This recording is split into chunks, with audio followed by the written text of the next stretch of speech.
Hello students, today we are going to see chapter number 1 of part 2 of standard 12 commerce subject account. And chapter name is accounting for share capital. So this is the second part of the chapter number 1 and first part is linked in the description.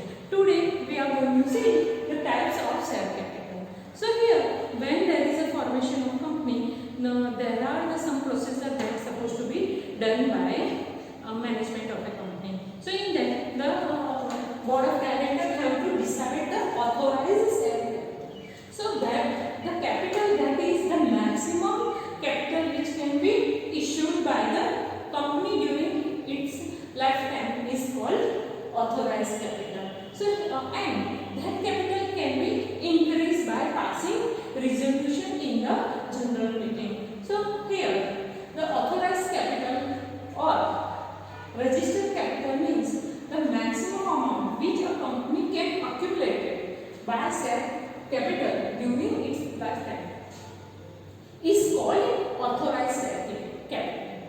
It is stated in the memorandum of association. So here the total authorized capital is mentioned in the memorandum of association.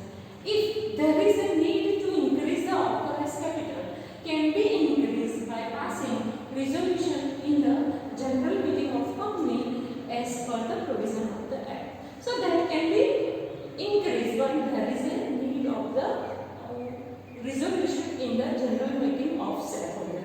So this is our authorized share capital. Now next capital is issued capital.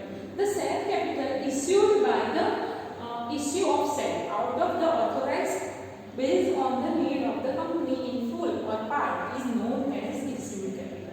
So company can issue all the authorized capital at the time of the commencement of a business, but some company may leave some authorized capital, so that capital can be issued later on at the time of expansion of a business. So here always issued capital is less than equal to the authorized capital. So here issued capital means those shares which are issued for the public invitation are called issued capital.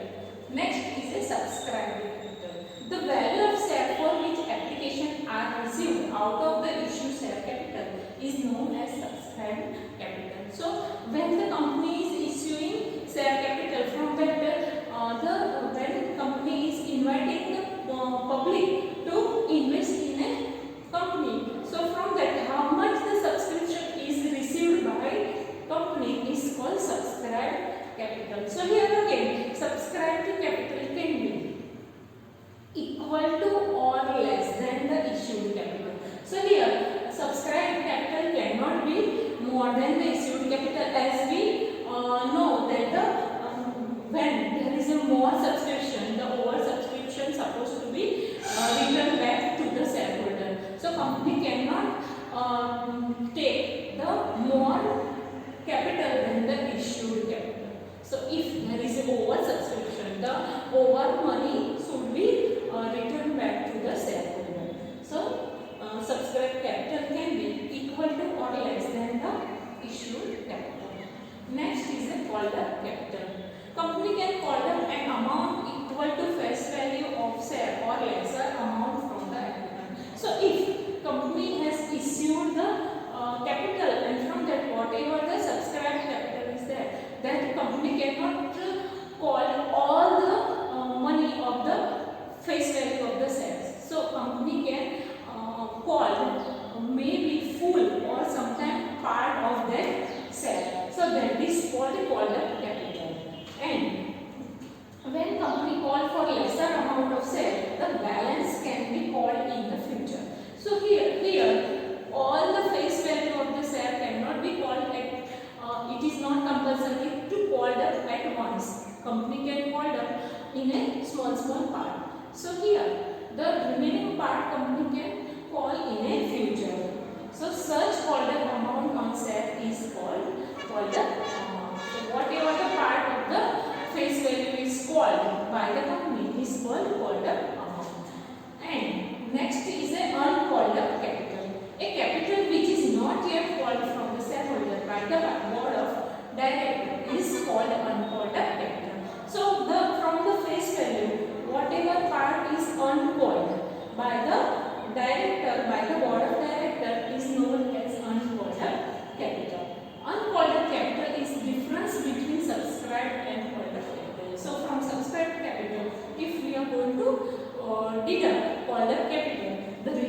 part is called unfolded capital.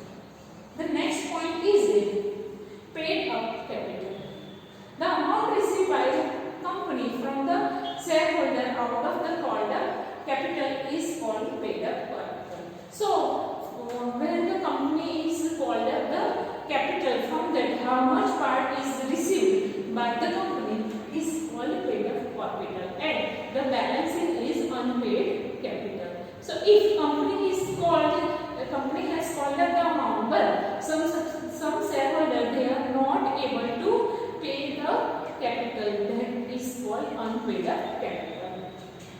The last point is a reserve capital. So sometimes in a company, the management can feel that the whatever the money is received from the shareholder, that is enough, and now there is no need to call the uncalled up amount. So that is converted into the reserve capital by the management by passing a special resolution in the AGM, that is general meeting of the shareholder, that is called the reserve capital. So here the management is feeling that there is no need to call more amount as it is sufficient to run the business of the company.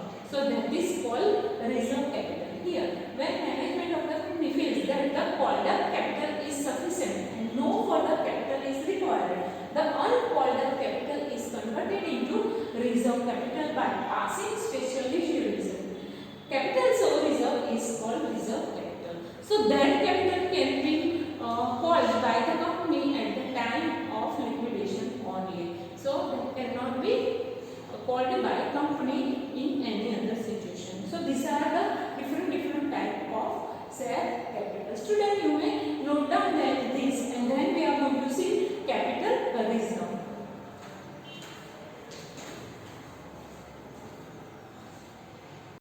Now let's see the capital reserve. So here capital reserve is those reserves which are created out of the capital profit. So here we already know there are two types of profit in a business. First is a revenue profit, another is a capital profit. So the profit that we are gaining from the day-to-day business, from the purchase and sales of the goods, that is called revenue profit. But some profit that are not from the day-to-day business, that is from the sale of the asset, or from the company can get the profit before the incorporation of company, or the other profit that is not day-to-day profit is called capital profit. So here the profit that is from the not day-to-day business is called capital profit, and that profit is transferred to the capital reserve. So here capital reserve are those reserves which are created out of the capital profit. Capital profit are those profit which are not earned in a normal course of business. So that is not earned by normal business. This reserve cannot be utilized for the distribution of dividend. So these are the reserves that cannot be utilized for the distribution of the dividend, and these reserve can be created from the capital profit. That is the following transaction gives rise to the capital profit. Very first is the profit on sale of fixed asset. So when we are selling fixed asset, whatever the book value is there, if we are getting more money from the book value of the asset is called profit, and that profit can be transferred to the capital reserve. The next profit is a capital profit is a profit on revaluation of fixed asset. We already seen in chapter number 5, admission and retirement, that sometimes we need to revalue all the asset of the business. So when we are revaluating asset, and whatever the profit we are getting from the revaluation of the profit, that profit cannot be treated as a revenue profit, because it is a revaluation of asset, and it will be treated as a capital profit, and that profit is going to transfer to the capital reserve. The next is a profit prior to incorporation of a company. So if company has started the business, but the company hasn't get any certificate for the incorporation of a company, then profit transferred to the capital reserve. The next one is premium on issue of share and debenture. So company can issue the shares at par and as well as at premium. So when the company is issuing any share or debenture in the not at face value but with the premium, so the premium that is received on that, it will be treated as a capital profit. The next one is a profit on redemption of debenture. So when company is redeeming the debenture, and if the company is paying less than its face value, so whatever the money company is receiving is called profit on redemption of debenture, and that is treated as a capital profit.